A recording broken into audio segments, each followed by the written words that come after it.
Hello, friends, and welcome to Pathologic Volume 10, Episode 1. Volume 10 is going to be a tiny little interlude volume where we are going to be solving some of your puzzles.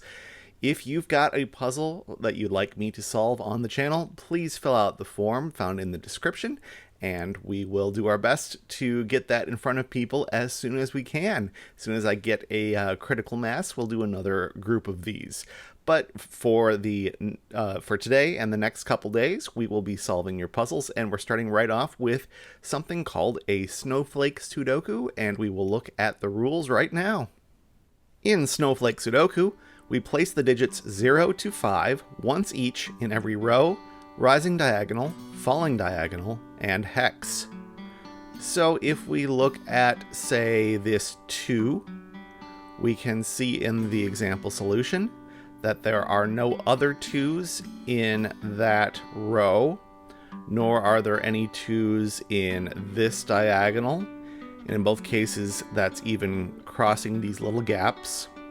And there are no 2's in this entire diagonal, even crossing this big gap. There are no 2's down here. And in fact, all of the numbers 0, 1, 2, 3, 4, 5 are present along all of these diagonals and rows. Those are all of the rules of Snowflake Sudoku, so it's time to solve a puzzle. This Snowflake Sudoku puzzle comes to us from viewer Max Harms.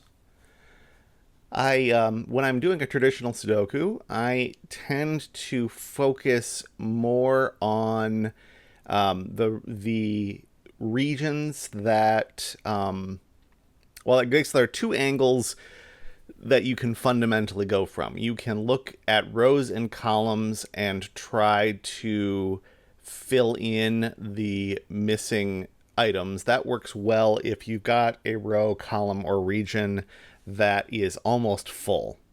But I tend to find it more productive to look for where a number has to go in a region or row or column. So this 0 tells me that between these two, there's going to have to be a 0 that goes there somewhere.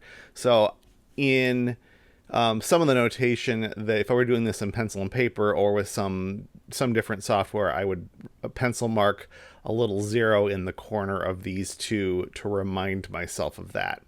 But I'm going to use that method, and I'm going to scan, I think there are 2 1's and 2 2's, so that means those are likely the weakest. So I'm going to look through those and try to find places that are seen by both of them. And I see that the 1's both look into this region. This 1 sees all 3 of these cells. This 1 sees all 3 of these cells. So in this region, the only place we can put a 1 is right here. And it's probably too much to hope that that will cascade around the grid, but we can look. But I do see another intersection. These same two given 1's also intersect in this region. This 1 sees both of these. This 1 sees both of these. So this cell has to be a 1. So with those two together, we might be able to make a little progress on the remaining 2. Let's see about that. This 1 sees these 2. Actually, those same 2 givens actually are going to do work here. This 1 sees those 2. This 1 sees those 2. So there's a 1. And now we definitely should be able to finish off the last one.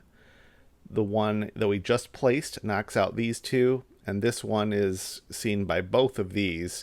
So this is where the last 1 has to go. So let's look at 3's next, because I see, 2's. I'll just go up numerically. 2's, we got 2 of those as well. And this 2 sees both of these. This 2 sees that one, so there's a 2 here. In this grid, this little hex, this 2 sees these 2. This 2 sees that one, so that's a 2. Up here, we've got this 2 sees these 2, this 2 sees that one, so there's a 2 here, and then this last one, it's got to be right there from this 2 and that 2. Now let's go up to 3's, and this should be a puzzle that gets easier as we go, as we get more things filled in. This 3 by itself forces a 3 right there. This 3 knocks out those two, so there's a 3 that goes there. This one gives us one of those 2 3s, and this 3 will disambiguate that because it sees that one. So there's a 3, and then our last one is here. And we can go up to number 4. 4 gives us a 4 there. This 4 sees these two, which gives us a 4 here. Between these two, this one sees that one, this one sees that one, so there's a 4. Last 2, can we do these? This might be not doable yet. We've got either of these could be a 4, either of those could be a 4. So let's move on to the 5s.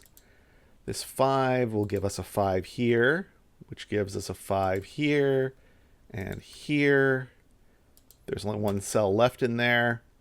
Okay, and then the 0s go here, here, that's important, here, and here, and here. So that's going to be enough to disambiguate this last one as the 4, and that puts the 4 there, and the final 5 goes there. And that is how we solve a Snowflake Sudoku.